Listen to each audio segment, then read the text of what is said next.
Et je ne suis pas le seul à être dans tous mes états. Vous aussi, tous ceux qui nous suivez, je vous remercie vraiment. Vous êtes extrêmement nombreux et surtout la manière dont vous exprimez quand vous nous écrivez, quand vous nous mailez, ça nous touche au cœur et c'est pour ça qu'on continue et qu'on continuera de plus belle à parler de tout ce qui gêne.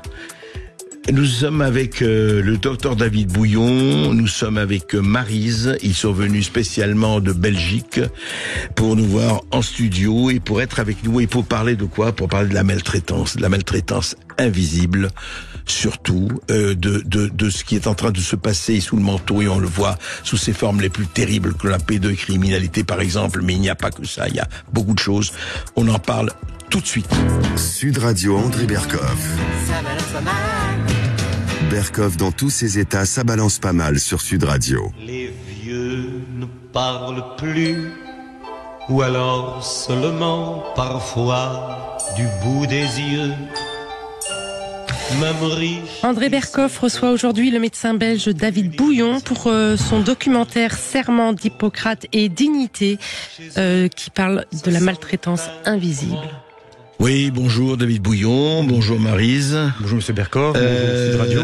Ce qui est intéressant d'abord, c'est pas par hasard qu'on a mis Jacques Brel, un autre Belge, un Belge, ô combien justement connu et qui restera.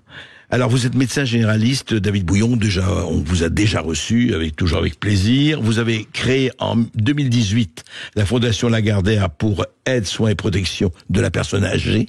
Donc c'est quand même là. Vous avez d'ailleurs, vous me corrigez si je me trompe, vous avez pris en charge plus de 10 000, dans la fondation, plus de 10 000 personnes, effectivement, en maltraitance par privation de dignité ou de soins, etc.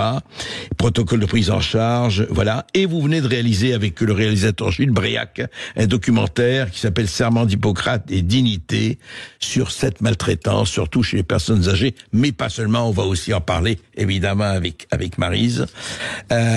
Alors, effectivement, vous, ce que vous dites, et vous l'avez répété déjà chez nous et ailleurs, David Bouillon, c'est que vous dites, au fond, le devoir d'un médecin traitant, c'est le traiter.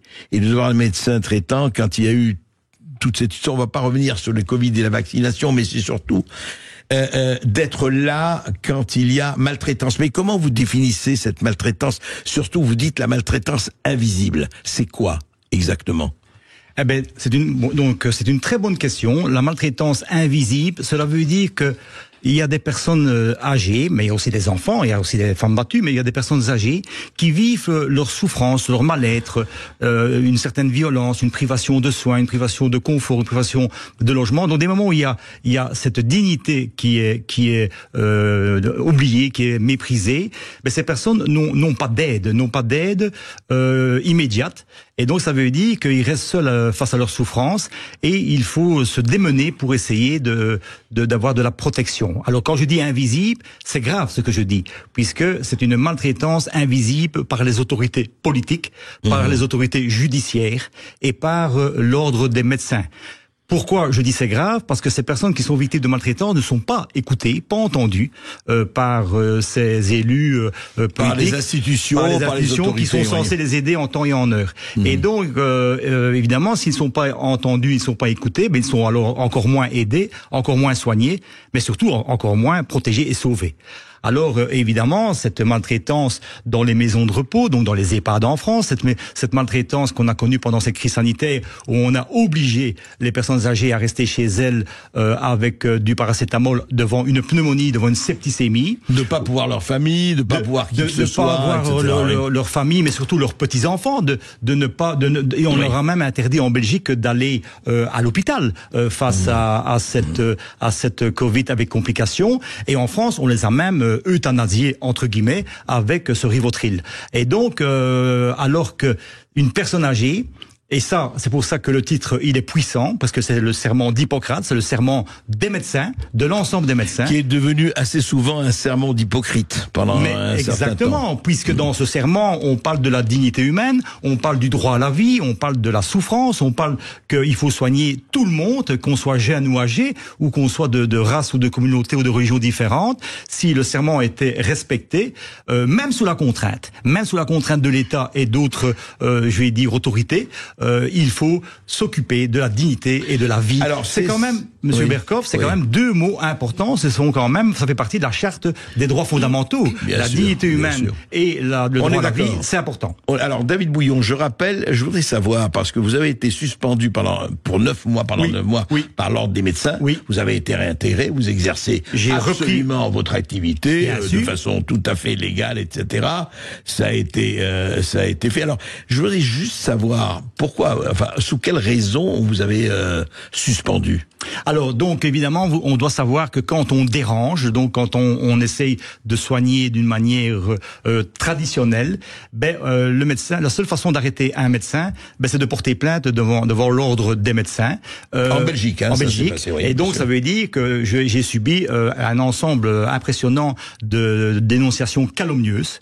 Alors évidemment, l'ordre était content, puisque comme j'étais opposé à ce qu'on nous obligeait de faire, je dis bien obligé de faire, de ne pas soigner, de ne pas prendre en charge les patients, donc j'ai continué à prendre en charge ces personnes âgées, et l'ordre donc a profité de ces dénonciations calomnieuses pour me suspendre, pour un problème de test donc rapide, pour un problème que je me suis immiscé dans la vie de famille des personnes âgées, alors que le tribunal correctionnel me donne raison, il donne un non-lieu, et pour le fait que je me suis exposé trop aux réseaux sociaux. Or, c'est par les réseaux sociaux que les personnes ont pu me joindre pour être pris en charge en urgence. Donc, l'ordre devra être confronté dans un avenir proche au pénal, parce qu'ils n'ont pas entendu les décisions du tribunal pour me suspendre, ce qui est grave. D'accord, donc vous portez plainte aussi, c'est ça, contre cet ordre des médecins. Avec des témoins importants et avec le film qui est un ensemble de témoignages. Alors ce film, réels. je crois que nous avons ce film, je ne sais pas si nous avons le générique ou pas. Annonce. Je vais regarder, mais on va faire ça plus tard. Le problème qu'il y a, donc on a parlé des tests, on a parlé de tout ça. Alors, Maryse, je sais que vous témoignez dans ce film-là, je l'ai vu, c'est un film on peut voir où d'ailleurs pour les auditeurs qui voudraient. L'avant-première, donc c'est à Mons ce week-end-ci, donc le vendredi 13 et le dimanche 15. Puis ça sera donc Ce sera mis en ligne ou ce sera dans les cinémas? Non, c'est une projection au cinéma donc de Mons, qu'on appelle le cinéma Imagix. Non, mais après, on pourra le voir pour ceux qui sont en France ou ailleurs. Il sera diffusé donc par une plateforme, je vais dire Vimeo. Oui. Et ainsi, on va pouvoir Donc on pourra le voir en plateforme Vimeo, c'est ça. Par Vimeo. Est-ce que nous avons le générique? Écoutez. On s'est connus parce qu'une personne t'a alerté que nous vivions dans une caravane. Et je me suis dit, mais mon Dieu, mais quelle équipe! Il reçoit tout le monde, de n'importe où, de la France, de partout. Et ils sont débordés et quand même ils s'accrochent. Même si c'est fichu, il faut juste se dire que de toute façon, il faut mettre tout en œuvre pour que la personne, si elle doit mourir, si c'est son heure, pour qu'elle meure dans des conditions d'hygiène et de dignité. Voilà, la vie, la mort, l'accompagnement, la souffrance, effectivement, c'est ce pourquoi vous vous battez. De façon très précise. D'ailleurs, on a parlé aussi de votre camion, comment vous circulez un peu partout. Tout à fait. On en a déjà parlé, David Bouillon. Maryse, bonjour. Bonjour. Vous accompagnez pour cette émission le docteur David Bouillon. Et je voudrais que vous racontiez, vous, parce que je crois que vous avez connu la maltraitance, hélas, sous plusieurs formes, et quelquefois dramatiques. Racontez-nous. Au niveau de la maltraitance, je l'ai déjà rencontré en tout premier lieu avec ma mère. Qui était très très méchante. J'ai passé une partie de mon enfance à être battue au martinet, ceinture, vivre dans la cave. Carrément. Voilà. Ah ouais. Mais dans le passé, il n'y avait pas d'aide. Il y avait bien la famille qui avait essayé de me sortir. Et vous ne pouviez pas porter plainte, voilà, personne... On n'avait rien de tout ça avant. Ouais. Il y a 18 ans, j'avais toujours ces coups de ceinture et tout. Il fallait travailler, ramener le salaire sur la table, pas un franc, j'avais rien. Donc je me suis dit, je suis partie avec un sac poubelle. Mon père n'avait rien à voir là-dedans. C'était un homme très bien, mais malheureusement, il n'était pas au courant. Mais comment, excusez-moi, je vous pose la Ça question. peut vous paraître bizarre, Oui, mais comment voilà. il n'était pas au courant? Non, papa était d'abord dans la Légion. Oui. Puis il a été CRS, donc il était partout en Ah, il déplacement. n'était pas là. Oui, d'accord. Voilà.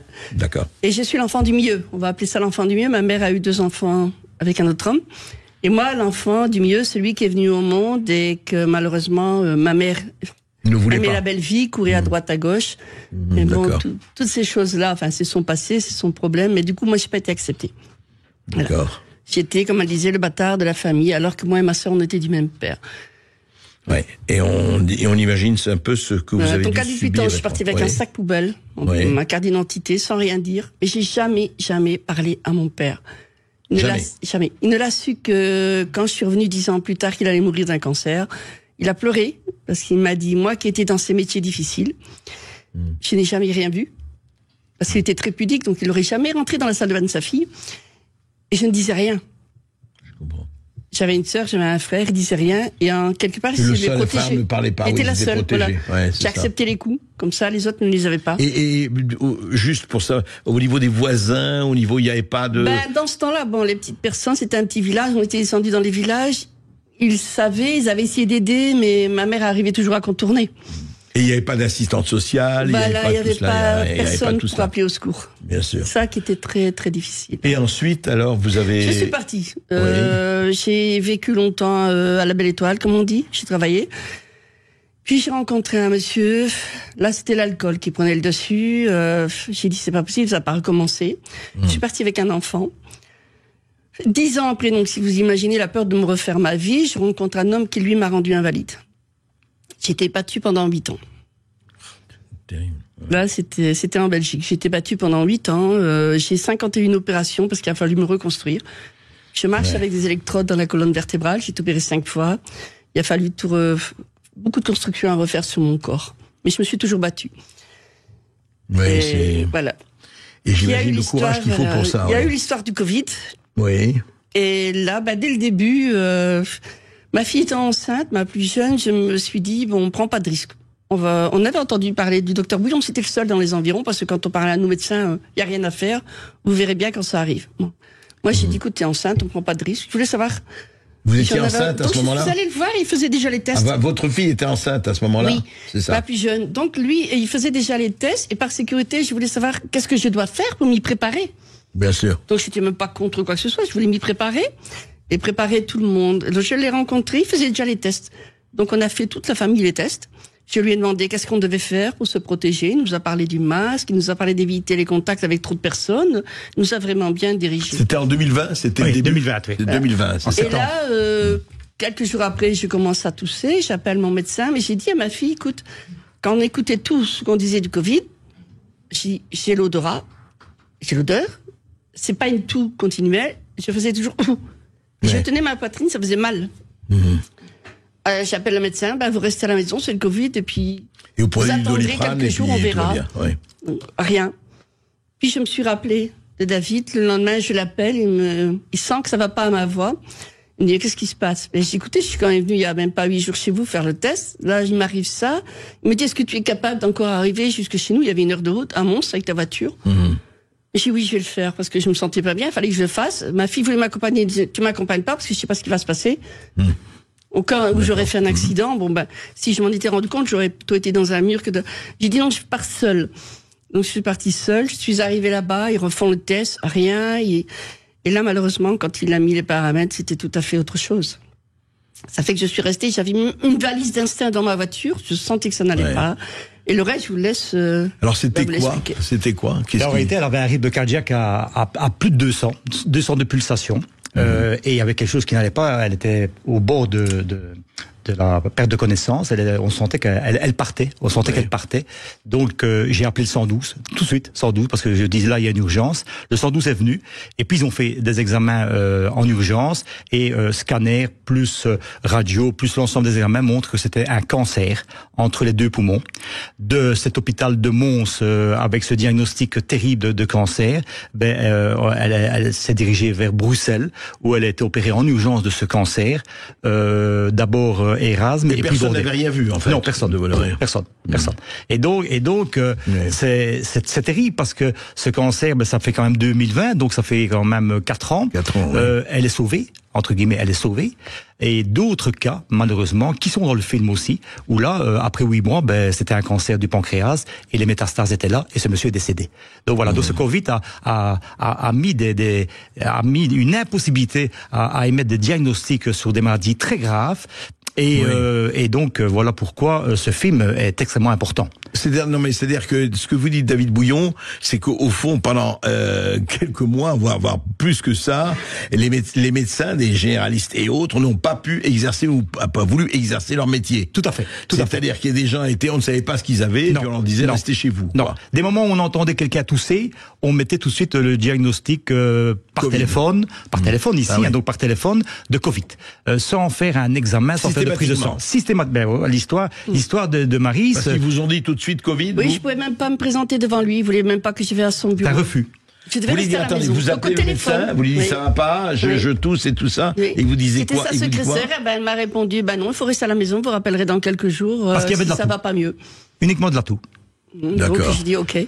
Alors, je suis venu plusieurs fois, vous le savez, donc la clinique, la prise en charge, la consultation médicale, la prise de sang, et les tests évidemment, on sait dire si c'est Covid, pas Covid, mais quand on a un cancer, on est condamné.